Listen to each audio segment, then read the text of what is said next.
विश्व ऐसे स्थान पर बैठे हैं। वहां पर शिवदूत जी महाराज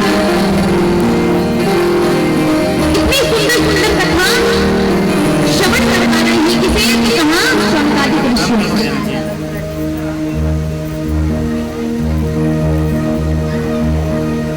कैसी जीवन है, कैसी कथा है? तो कहा अनंत है, अगाध है और भगवान के स्वरूप अनंत है, उनके नाम भी अनंत है। परंतु जो एकादश रूप है वह कैसे है? विशेष है। भगवान देवादिदेव महादेव के विभिन्न नाम है और दिव्यता उनके समस्त नामों में है।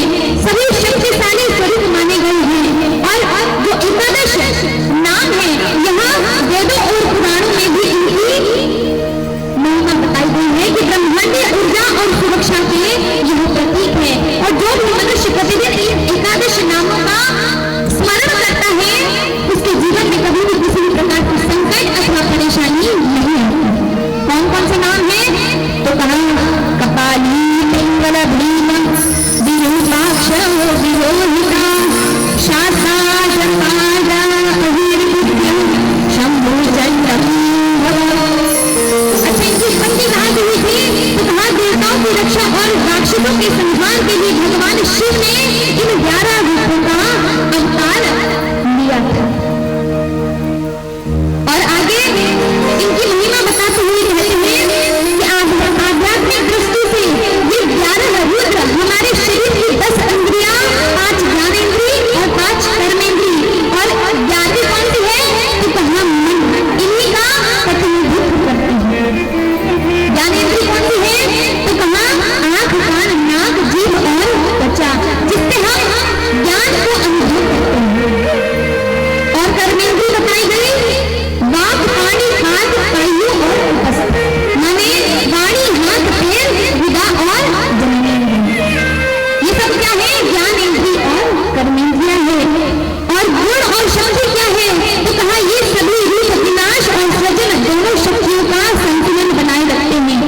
और ब्रह्मांड में प्राकृतिक व्यवस्था, जीवन, ऊर्जा, प्राण और तूफानों को भी नियंत्रण करते हैं। तो प्रत्येक मनुष्य के लिए आवश्यक है कि वह क्या करे? एकादश रुद्रों का अवश्य ही स्मरण करे। बोलिए एकादश रुद्र भगवान। इसके पश्चात यहाँ पर अब 12 ज्योतिर्लिंग का वर्णन किया। कैसा दिव्य, कैसा भव्य यह वर्णन है? तो कहा कि 12 ज्योतिर्लिंग का स्मरण करने वाले मनुष्य सदैव कैसे हो जाते हैं? तो कहा चिरंजीव हो जाते हैं। कभी भी काल का प्रभाव ऐसे मनुष्य पर नहीं पड़ता है और साक्षात देवादिदेव महादेव भगवान भूत भावन भुवनेश्वर की कृपा उसे प्राप्त होती है। और जब श्रद्धा और विश्वास के साथ हम 12 ज्योतिर्लिंग का दर्शन करते हैं, उन्हें नमन करते हैं, वंदन करते हैं, तो क्या होता है? एक न एक दिन आत्मज्ञान, उस आत्म तत्व को पहचानने के हम योग्य बन जाते हैं और परमात्मा को जानने की जिज्ञासा हमारे हृदय में जागृत हो जाती है।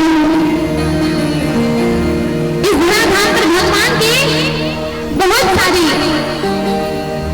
शिवलिंग स्थापित है, परंतु उसमें से भी जो मुख्य शिवलिंग है कितने हैं? तो कहा 12 ज्योतिर्लिंग है जो कि कैसे है? स्वयंभू, साक्षात भगवान भूत भावन भुवनेश्वर उस शिवलिंग के रूप में प्रतिष्ठित हुए हैं। तो सबसे पहले वर्णन आता है सोमनाथ जी।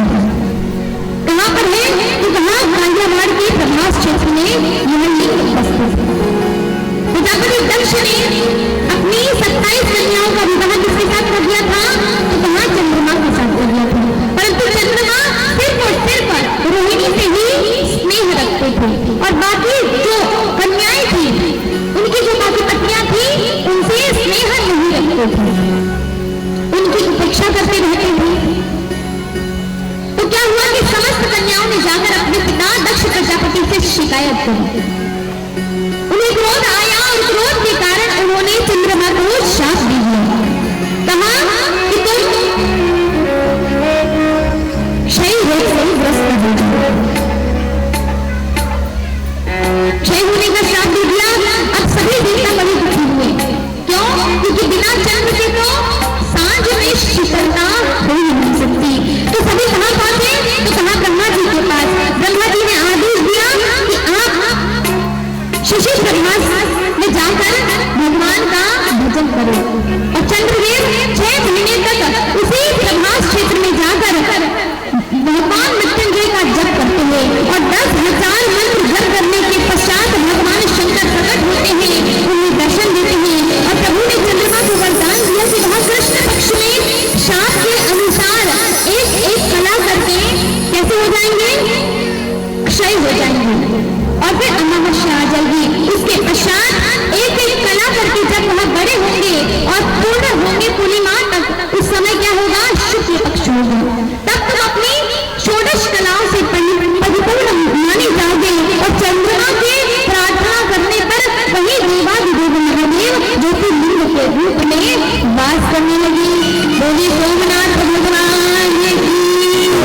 मृत्यु में प्राप्ति हुई कौन सी?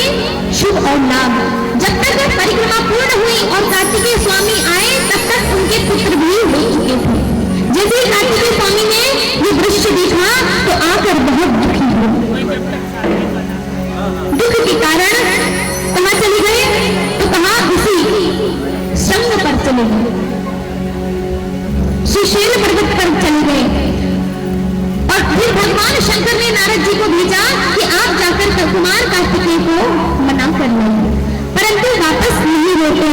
तो पुत्र के वियोग से दुखी उमा महेश्वर उनको मनाने स्वयं वहां पर गए और कुछ लोगों के माध्यम से कुमार कार्तिकेय जी को जब यह समाचार प्राप्त हुआ कि हमारे माता पिता यहाँ पर आए हैं, तो वहां से भी कुमार कार्तिकेय 3 योजन दूर चले गए और जाकर भगवान के भजन में रम गए। और उसी स्थान पर कहते हैं कि भगवान शिव और उमा सहित मल्लिकार्जुन के रूप में प्रतिष्ठित हो गए।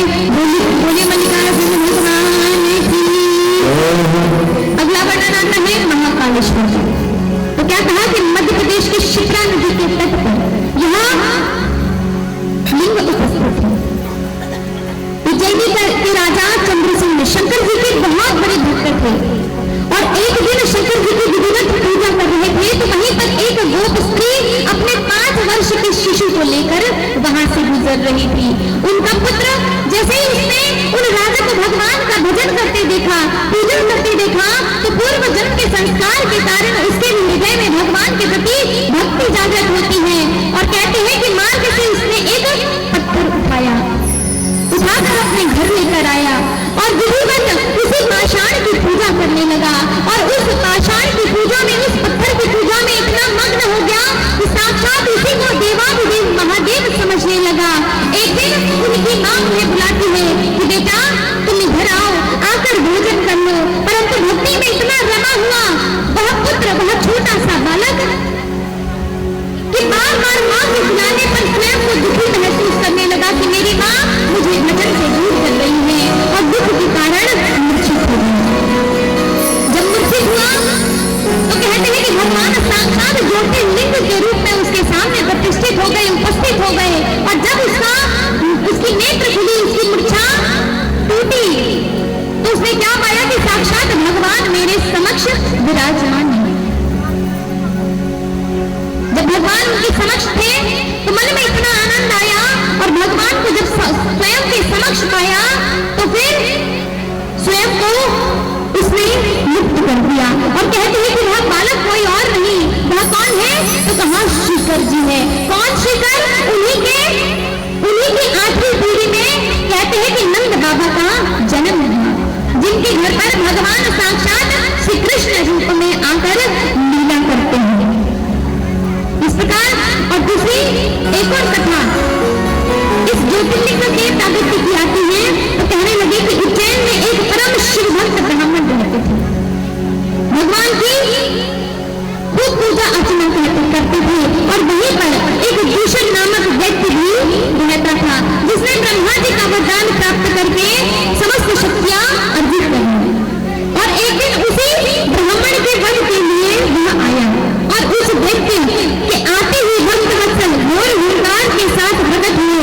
यद्यपि शंकर जी उस जहां पर वह भगवान की उपासना कर रहा था उसी शिवलिंग में से प्रकट हुए और जैसे ही वह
भगवान ने स्वयं को दो स्वरूप में विभक्त कर दिया। पहला क्या कहा कि प्रणव के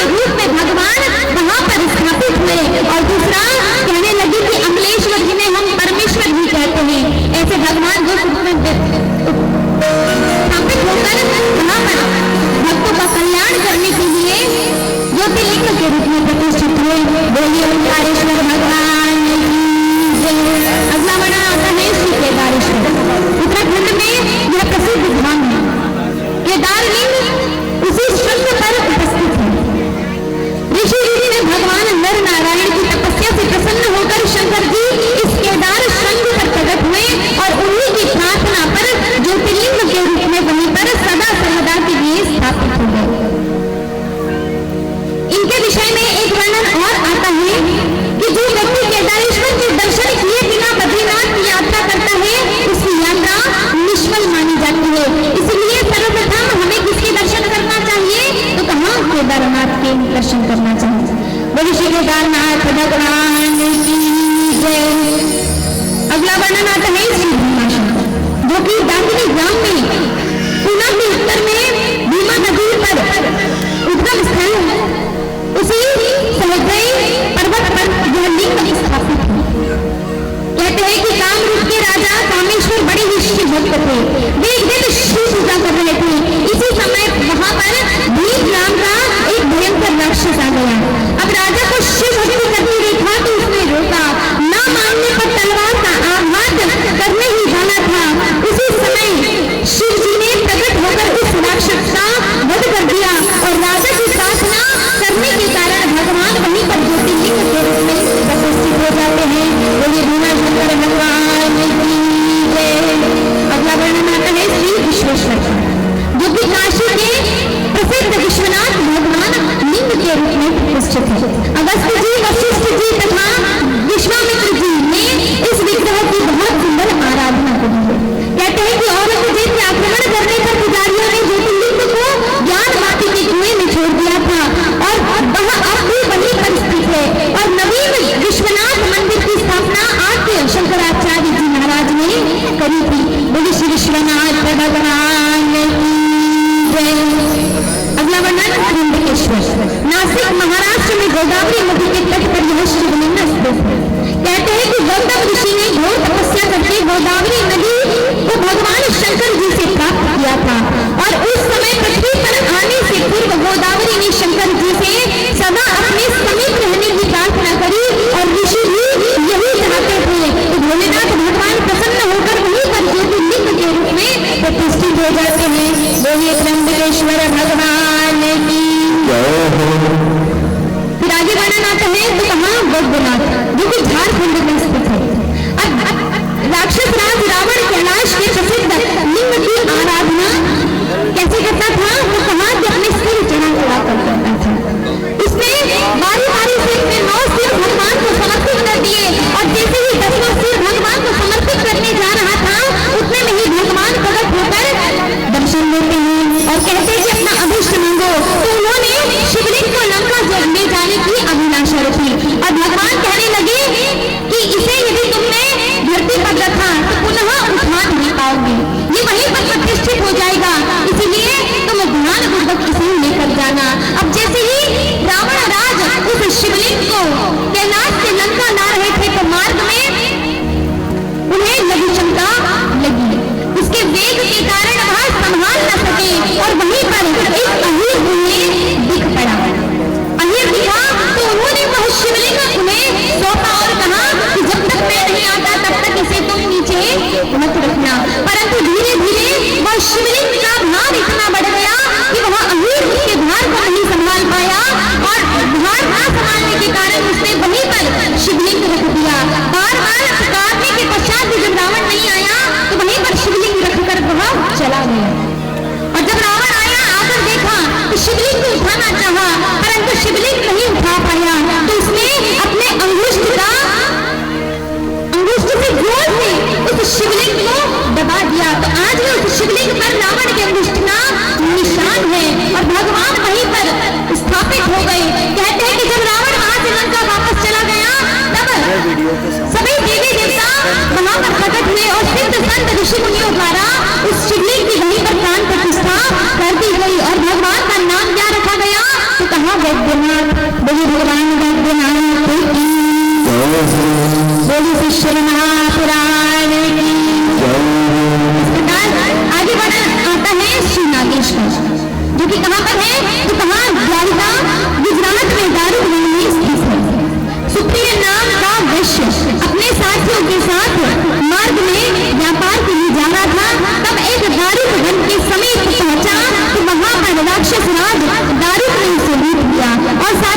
साथ ले जाकर कारीगर में बंद कर दिया।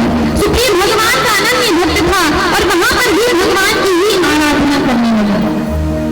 बहुत धमकियां दी परंतु नहीं माना। तो फिर उसने आदेश दे दिया कि आप इसका वध कर दो। और जैसे ही वह दुष्ट सुप्रीम का वध करने आता है उसी समय भगवान उसी ज्योतिर्लिंग के रूप में उसी ज्योतिर्लिंग से प्रकट होते हैं और कहते हैं कि ज्योतिर्लिंग से एक दिव्य पाशुपत शस्त्र निकला। तो सुप्रीम के लिए आकाशवाणी हुई कि आप इससे इन समस्त दुष्टों का अंत कर दो। और उसने उसी पाशुपत शस्त्र से समस्त व्यक्तियों का नाश कर दिया और भगवान से प्रार्थना करी कि प्रभु आप हमारा उद्धार हमारा कल्याण करने के लिए यही पर प्रतिष्ठित हो जाइए। और भगवान वहीं पर नागेश के रूप में प्रतिष्ठित हो गए। बोली नागेश्वर भगवान वर्णन आता है रामेश्वर। तो क्या कहा कि दक्षिण भारत में मर्यादा पुरुषोत्तम भगवान श्री राम के कर कमलों के द्वारा उनकी स्थापना हुई। परंतु जब लंका पर विजय प्राप्त कर ली और भगवान वापस लौट रहे थे तो उन्होंने पुष्पक विमान कहां पर रखाया? वही समुद्र के तट पर। और मन में विचार आया कि रावण कैसा था? रावण कैसा था? परम विद्वान था, ब्राह्मण था। तो हमें ब्रह्म हत्या का दोष लग गया है। अब समस्त ऋषि मुनियों से पूछा कि आप बताइए कि हम क्या करें? तो उन्होंने कहा कि शिवलिंग बनाकर भगवान का पार्थिव पूजन करना प्रारंभ कर दीजिए, उनकी आराधना करना प्रारंभ कर दीजिए। तो भगवान ने आदेश दिया हनुमान जी महाराज को कि आप शिवलिंग कैलाश से लेकर आइए। हनुमान जी कहाँ पहुंचे? तो कहा कैलाश। अब जैसे ही वहां शिवलिंग लेकर आते तो कहा कि बहुत देर हो गई थी और शुभ मुहूर्त निकलते जा रहा था। तो माता जानकी ने विचार किया कि शुभ मुहूर्त में ही जब पूजन होगा तो श्रेष्ठ माना जाएगा। तो उन्होंने उसी रेत से शिवलिंग का निर्माण कर दिया। ज्येष्ठ शुक्ला दशमी का बुधवार का शुभ मुहूर्त निकाला गया था और माँ जानकी ने जो शिवलिंग रेत से बनाई थी उसी का पूजन किया गया, उसी की अर्चना की गई। और जब तक हनुमान जी महाराज कैलाश से शिवलिंग लेकर आते तब तक बहुत देर हो गई थी। और जब लेकर आए आकर देखा तो यहाँ पर पहले से ही शिवलिंग प्रतिष्ठित था, उनकी पूजा आराधना हो चुकी थी। परंतु हनुमान जी महाराज को क्रोध आया और उन्होंने उस शिवलिंग को उखाड़ना चाहा। परंतु वह शिवलिंग कहते हैं कि स्वयंभू हो गई। स्वयं भगवान वहां पर उस शिवलिंग के रूप में प्रतिष्ठित हो गई क्योंकि स्वयं भगवान श्री रामचंद्र जी ने उनकी वहां पर पूजन अर्चना करी थी। वह उस शिवलिंग को नहीं हटा पाए और भगवान वहीं पर रामेश्वरम के रूप में प्रतिष्ठित हो गए। भगवान रामेश्वर। और अगला वर्णन आता है ऋषिकेश, जो कि दक्षिण में देवगिरी नामक स्थान में एक सुधर्मा नाम का ब्राह्मण रहता था। उसकी पत्नी सुदेहा थी, उनकी कोई भी संतान नहीं थी। अतः सुदेहा ने अपने पति से कहा कि आप मेरी बहन विष्णु से विवाह कर लो। अधिक आग्रह करने पर सुधर्मा ने दूसरा विवाह करना स्वीकार कर दिया। विष्णु बहुत बड़ी शिव भक्त थी और कहते कि उनके पुत्र भी उत्पन्न हुआ। काल के योग से सुदेहा अपनी बहन विष्णु से सौतेला व्यवहार करने लगी। पुत्र जब बड़ा हुआ और पुत्र वधू भी घर में आई तब सुदेहा का द्वेष मानो चरम सीमा पर पहुंच गया। और कहते हैं कि अंत में सोते हुए उसने सुदेहा के जो पुत्र है उसका वध कर दिया और उस शाम को कहां पर ले जाकर डाल दिया? तो कहा उसी सरोवर में जहां पर प्रतिदिन विष्णु क्या करती थी?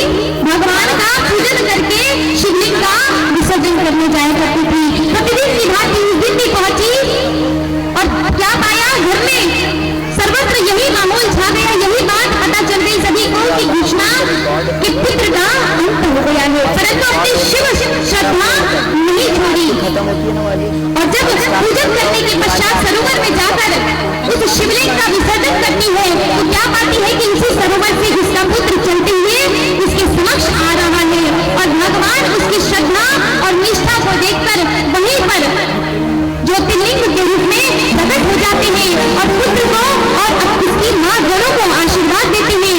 दोनों की कामना के अनुरूप भगवान वहीं पर विष्णुश्वर स्वरूप में प्रतिष्ठित हो जाते हैं। बोलिए विष्णुश्वर महा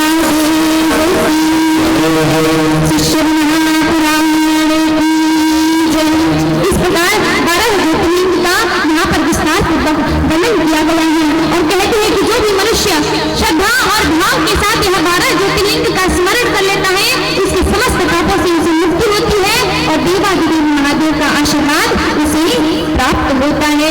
बोलिए शिव शंकर भगवान। और कहते हैं कि जब हम भगवान के समक्ष आते हैं, बैठते हैं, तो वो क्षेत्र कैसा है? परम पुनीत पवित्र क्षेत्र है और हमें भी पवित्र करने वाला ही है।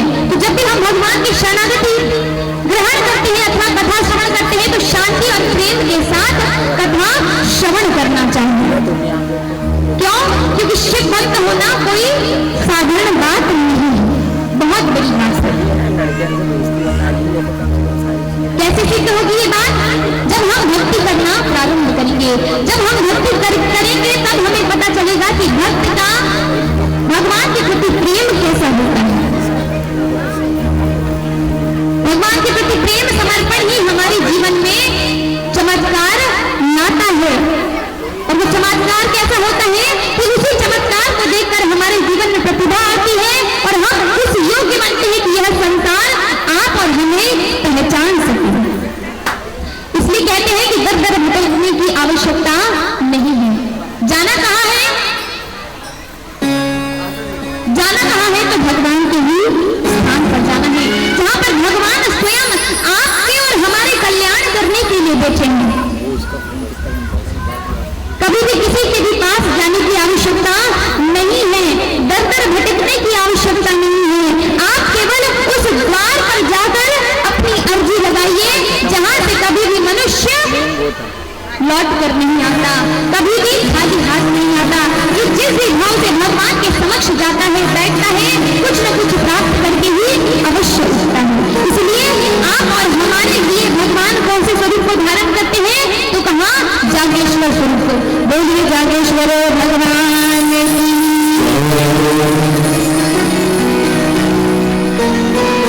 इसलिए सभी भगवान का भजन कीजिए, भक्ति कीजिए, क्योंकि भगवान की भक्ति की महिमा अपार है। और फिर कहते हैं कि जब भगवान का हम पूजन करते हैं, देवादिदेव महादेव का स्मरण करते हैं, देवी जगत जननी की आराधना करते हैं, साधना करते हैं, तो भैरवनाथ का भी स्मरण होना अति आवश्यक है। क्यों? क्योंकि क्या कहा गया कि जो भैरवनाथ है वो कैसे है? रक्षपाल है, क्षेत्रपाल जिन्हें कहा जाता है।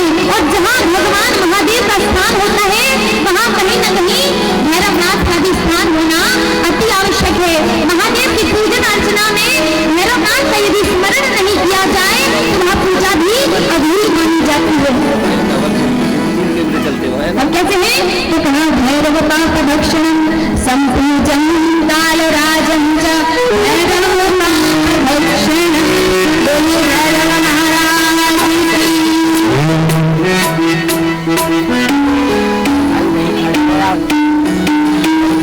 आप और हम सभी ने यह दिव्य पावन पुराण को श्रवण किया जो कि कहना असंभव था और सुनना भी जिसका वर्णन करना भी असंभव है और सुनना भी असंभव है। तो इस 7 दिन में जो कुछ भी हमारी बुद्धि के द्वारा, हमारी बुद्धि के द्वारा भगवान की महिमा और गाथा को हमने श्रवण करवाने की कोशिश करी है, यह भगवान की प्रेरणा द्वारा है, भगवान के ही आशीर्वाद से संभव हुई है। इसी के साथ हम अपनी वाणी को विराम देने के पूर्व भगवान के उस परम पुनीत नाम का संकीर्तन करते हैं जिसे श्रवण करने में मात्र से मनुष्य क्या प्राप्त करता है? मोक्ष को प्राप्त करता है। अधम से अधम मनुष्य भी परमात्मा के उस नाम स्मरण करने में मात्र से भक्ति को प्राप्त करता है और पवित्र होता है, भगवान की शरणागति प्राप्त करता है।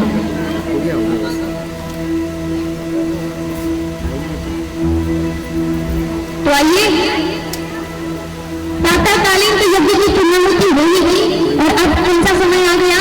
तो कहाँ कथा की पूर्णाहुति का समय। तो सभी से निवेदन है कि सभी अपने स्तर को ढकें।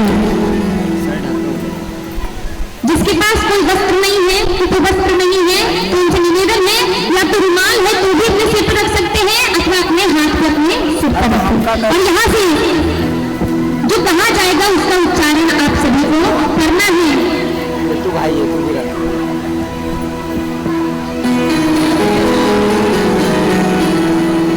को दे दिया मैंने।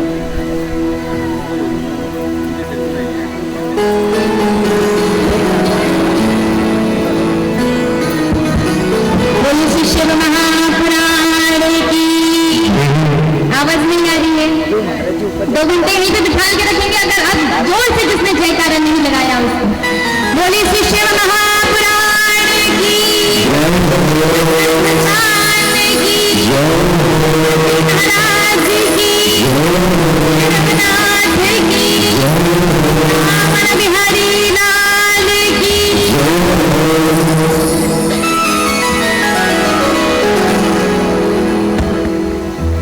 सभी साथ साथ दोहराएंगे। नाम संकीर्तनं यस्य नाम संकीर्तनं यस्य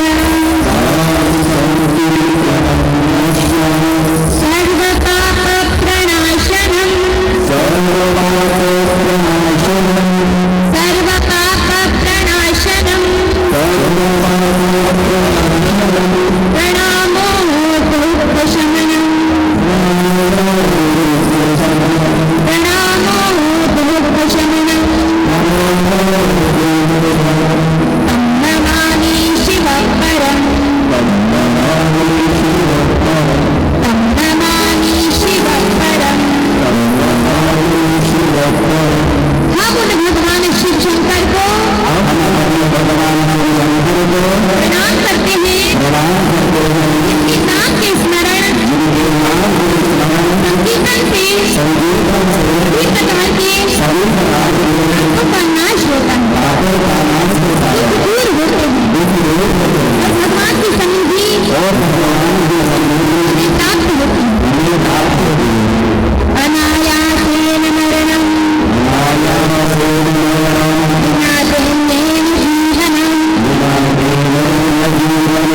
देहान्ते तव सान्निध्यं देहि मे परमेश्वरं। शिवे भक्तिः शिवे भक्तिः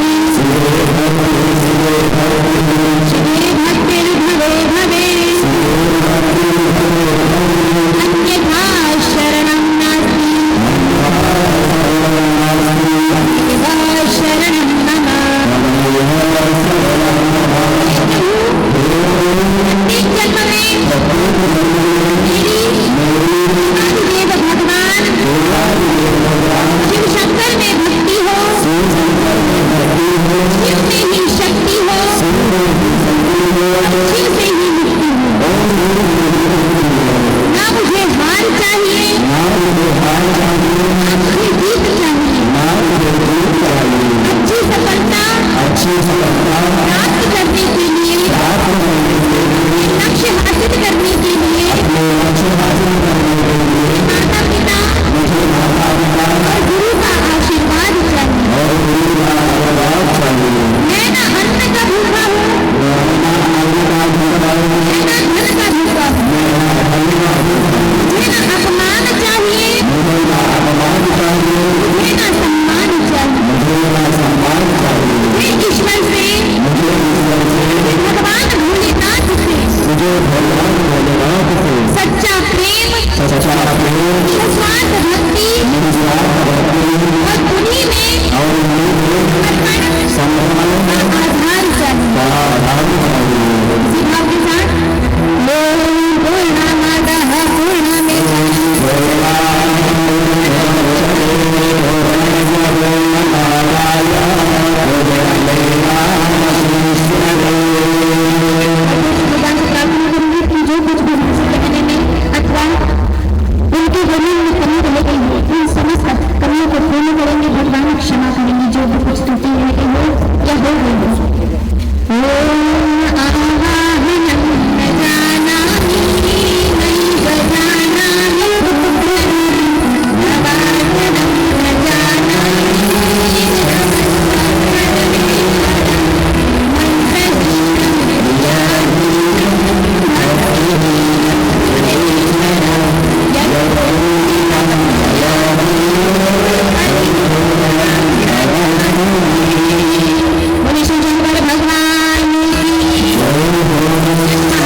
बातें जो कि आप और हम सभी के लिए जानना अति आवश्यक है। भैया जब खत्म होने लगेगा या आरती चालू होगी ना, जैसे कि सभी जानते हैं कि यह सप्तदिवसीय महाअनुष्ठान आप और हम सभी मिलकर यहाँ पर प्रेम पूर्वक भगवान का भजन किया है, उनकी कथा श्रवण करी है। तो कैसे करी है? पूर्ण समर्पण और विश्वास के साथ करी है। समस्त आर्या ग्रामवासियों ने अपने तन मन धन से इस दिव्य अनुष्ठान को सफल बनाने के लिए क्या किया है? पूर्ण प्रयास किया है। पूर्ण समर्पण के साथ सभी ने अपने पुरुषार्थों को भगवान के समक्ष समर्पित करने का प्रयास किया है। कैसा प्रयास है? तो कहा अथक प्रयास, बिना थके सभी ने यहाँ पर इस दिव्य अनुष्ठान को सफल बनाने के लिए बहुत प्रयास किया। आज विशेष रूप से क्या हुआ? तो कहा रामदंडी यात्रा निकाली गई। दंड किसका प्रतीक है? ध्वज किसका प्रतीक है? तो कहा साक्षात भगवान का आशीर्वाद किसे प्राप्त हुआ? भक्ति किसे प्राप्त हुई? तो कहा श्री हनुमान जी महाराज को। और अपनी धर्म को ऊंचाई तक ले जाने के लिए भगवान ध्वजा के रूप में प्रतिष्ठित होते हैं। और उस ध्वज में किसका निवास माना गया है? तो कहा धर्म के रूप में हनुमान जी निवास करते हैं। और जहां पर भी धर्म होता है, प्रतिष्ठित होता है, वहां पर भगवान श्री राम की भक्ति अवश्य ही होती है। और हनुमान जी महाराज की कृपा प्रेरणा ऐसे स्थान पर और ऐसे भक्तों पर होती है जो सदैव करना पड़ेगा। भगवान श्री राम का स्मरण करते हैं, उन्हें वंदन करते हैं और उनके प्रति अपने चतुर्थ पुरुषार्थों को समर्पित करते हैं। 7 दिनों से आप सभी के समक्ष हम पधारे भगवान की ही प्रेरणा द्वारा हमारा यहाँ पर आगमन हुआ। कहते हैं ना, दाने दाने पर लिखा है खाने वाले का नाम। और जब से यहाँ आए हैं तो खाना ही प्रारंभ है, खाना ही चालू है। आप सभी का इतना प्रेम, इतना स्नेह प्राप्त हुआ कि ये फिर यहाँ पर आते से ही अभी जो 7 दिन है, यहाँ पर 7 दिन बीते और ऐसा लग रहा है कि मानो आप और हम सब एक ही परिवार के सदस्य हैं। क्योंकि जिस भी घर में जाते हैं तो क्या मिलता है? पूरा भरा पूरा प्रसन्न आनंदित परिवार मिलता है। सभी में खूब सामंजस्य है, खूब प्रेम है, खूब स्नेह है, एक साथ रहते हैं। ये ग्राम शायद अभी तक जहाँ पर हमने कथा करी, जितनी कथा करी, उन स्थानों पर तो ऐसा इतना प्रेम, इतना भक्ति स्वयं के परिवार के और परिवार के सदस्यों के प्रति हमने तो इस ग्राम को यदि आदर्श ग्राम की संज्ञा दी जाए तो गलत होगा क्या? नहीं होगा। इसलिए समस्त आवरिया ग्रामवासियों के लिए जोरदार तालियां बजाकर अभिनंदन करिए, उन्हें वंदन करिए। आप सभी के लिए बहुत बहुत साधुवाद है। क्यों? क्योंकि यह पावन मास कौन सा है? पुरुषोत्तम मास। हम वर्ष में या जीवन पर्यंत भी भगवान का जितना नाम लेते हैं तो शायद उतना फल हमें प्राप्त नहीं होता, परंतु इस पुरुषोत्तम मास में भगवान का यदि हम बैठकर कुछ क्षण भी नाम ले लेते हैं, स्मरण कर लेते हैं, उनकी कथा श्रवण कर लेते हैं तो वहां कैसा हो जाता है? तो कहा कि जन्म जन्मांतर के पुण्य प्रदान करने वाला हो जाता है। फिर करोड़ों गुना फल भी ऐसे मनुष्य को प्राप्ति होती है, पुण्य की प्राप्ति होती है। तो यह 7 दिन का अनुष्ठान निर्विघ्न रूप से संपन्न हुआ और 7 दिनों तक हमारे बीच में प्रयागराज की भूमि जानते हैं जहाँ पर कथा हो रही थी, श्री सूत जी महाराज जहाँ से कथा कह रहे थे, कहाँ से? प्रयागराज से। वैसी हीट चल रही है। उसी संगम के क्षेत्र से हमारे समक्ष पूज्य महाराज जी पधारे, जिन्होंने आचार्य की भूमिका निभाई और बहुत ही अच्छी तरह से भगवान का पूजन, वंदन, अर्चन करके, यज्ञ यजन करके आपको पूजन के माध्यम से भगवान से जोड़ने का प्रयास किया। ऐसे ऋषि मिश्रा जी, जिनके लिए बहुत जोरदार तालियां आप सभी बजाइए। बहुत बहुत साधुवाद, बहुत बहुत धन्यवाद है आपको। और साउंड वाले जो भैया हैं हमारे, इनके लिए भी जोरदार तालियां आप बजा दीजिए। नाम क्या है इनका? वीरेंद्र जी, क्योंकि जिनके माध्यम से यह हमारी वाणी आप तक पहुंच रही है, जिन्होंने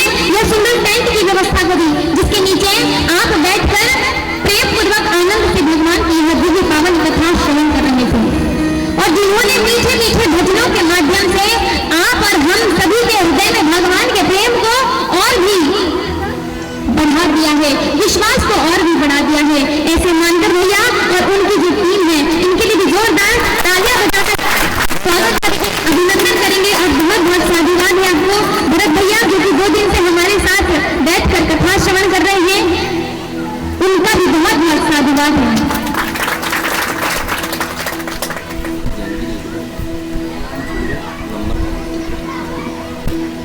कहते हैं कि जो कथा श्रवण करता है, कथा श्रवण करवाने का आधार बनता है, उसे भगवान की विशेष कृपा प्राप्त होती है। और जन्म जन्मांतर से किए हुए यदि उसने कोई पाप भी होंगे तो वह सब कुछ नष्ट हो जाते हैं और भगवान की विशेष कृपा प्राप्त करके अंत में शिव धाम को प्राप्त करता है। तो समस्त ग्रामवासियों की ओर से और जिन्हें यजमान बनने का सौभाग्य प्राप्त हुआ, उन समस्त ग्रामवासियों को भगवान भूत भावन भोलेनाथ का आशीर्वाद सदा ही प्राप्त हो और जो कथा के यजमान बनकर इस ग्राम का प्रतिनिधित्व कर रहे थे, श्रीमान जगदीश चौहान, श्रीमान टाटू जी पिंजरे, श्रीमान वसुदेव पिंजरे जी, श्रीमान जितेंद्र पटवारी जी, श्रीमान शंकर चौहान जी एवं समस्त ग्रामवासी, इन सभी का बहुत बहुत आभार है जिन्होंने अपनी ओर से इन्हें यजमान बनने का सौभाग्य प्राप्त करवाया।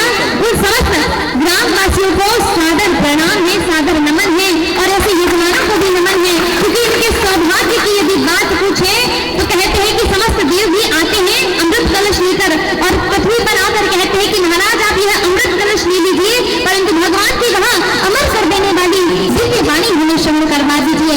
ऐसे देवों को भी जो कथा दुर्लभ होती है, ऐसी कथा आप सभी अपने परिवार के साथ बैठकर श्रवण करते हैं तो कहते हैं कि जो भगवान का भक्त होता है, भगवान का भजन करता है, उसकी एक नहीं 27 पीढ़ी तर जाती है। तो आपने सिर्फ स्वयं का ही नहीं अपनी 27 पीढ़ियों का उद्धार कर दिया है।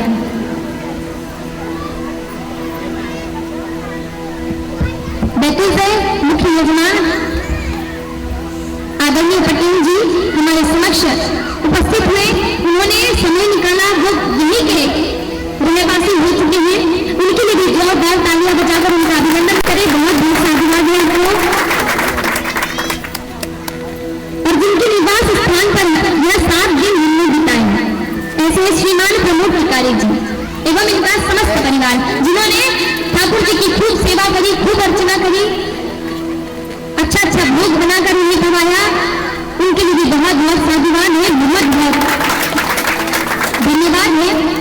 सभी पर भगवान भोलेनाथ का आशीर्वाद, उनकी कृपा प्राप्त हो और जितने भी दूर दूर के गांव से इस दंडी यात्रा में सम्मिलित होने के लिए भक्तगण पधारे, सभी आए, इतनी कड़ी धूप में आकर भगवान की कथा श्रवण करी और पुण्य लाभ अर्जित किया।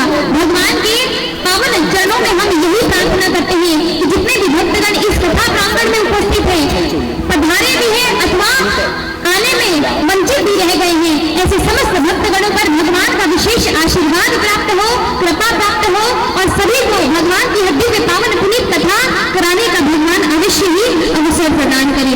बोले श्री शिव महापुराण की जय, श्री शंकर भगवान की, वृंदावन बिहारी लाल की, हनुमान जी महाराज की।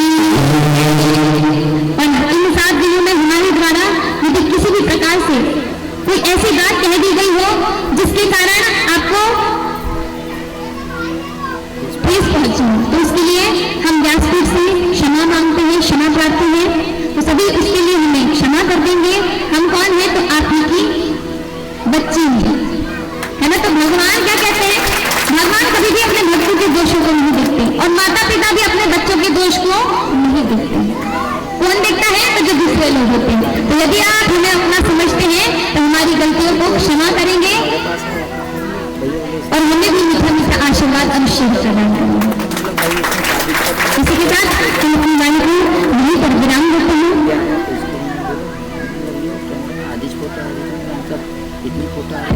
आदरणीय सोलंकी सर भी हमारे समक्ष उपस्थित है और हमारी पूर्व कथा के यजमान श्रीमान मालवी जी भी हमारे समक्ष उपस्थित है। तो उनसे निवेदन है कि वह सामने मंच पर आए और भगवान का आशीर्वाद अवश्य प्राप्त करें। जोरदार तालियां से उनका स्वागत करेंगे, सम्मान करेंगे। माइनस माइनस माइनस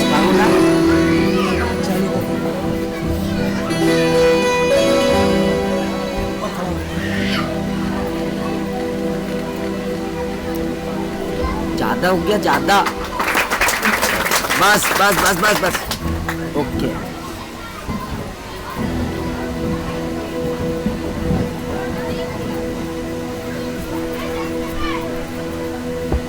श्रीमती श्रद्धा मालवी जी, आदरणीय डॉक्टर साहब, श्रीमान बंसीलाल जी मालवीय, समस्त मालवीय परिवार कृपा करके मंच पर आए और भगवान का शुभ आशीर्वाद प्राप्त करें।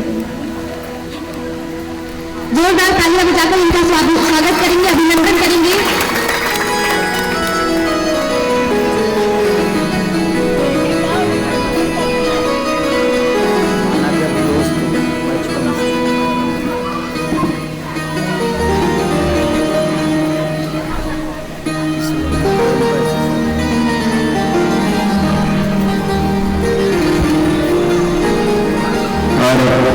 समस्त मानवीय परिवार से हमारे लिए नौनीत भैया भी आए हैं, तो अगर आप तक मेरी आवाज पहुंच रही है तो नौनीत भैया भी व्यास मंच पर आकर के भगवान से आशीर्वाद प्राप्त करें। जोरदार तालियां बजाकर स्वागत तो कर सकते हैं ना।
श्रीमद् भागवत महापुराण ज्ञान यज्ञ बुढ़ी में आयोजित किया गया था, इन्हीं के परिवार के द्वारा किया गया था।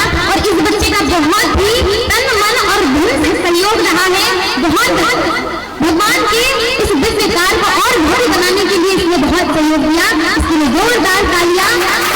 और भगवान से हम यही प्रार्थना करते हैं कि आप पर, आपके पूरे परिवार पर भगवान का खूब आशीर्वाद और कृपा सदैव आपको प्राप्त होती रहे। बोलिए श्रीमद् भागवत महापुराण की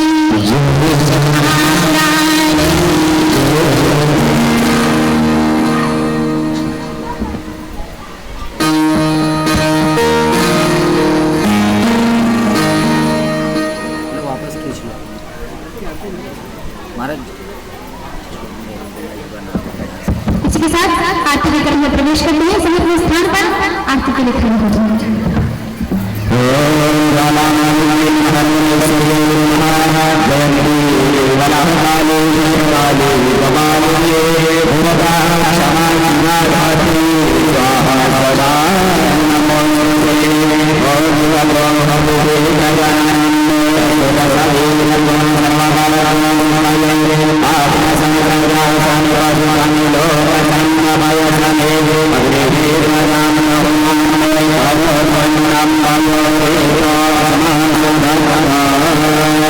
चंद्रमा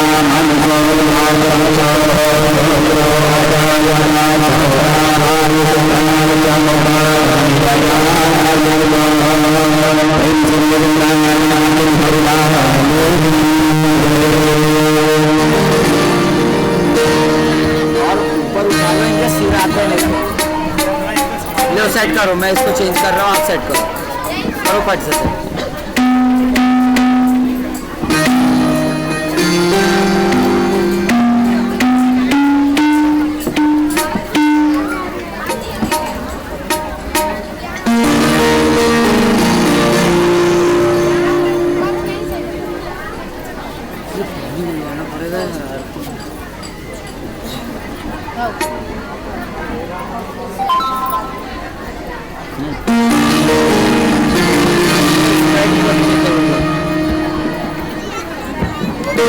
set।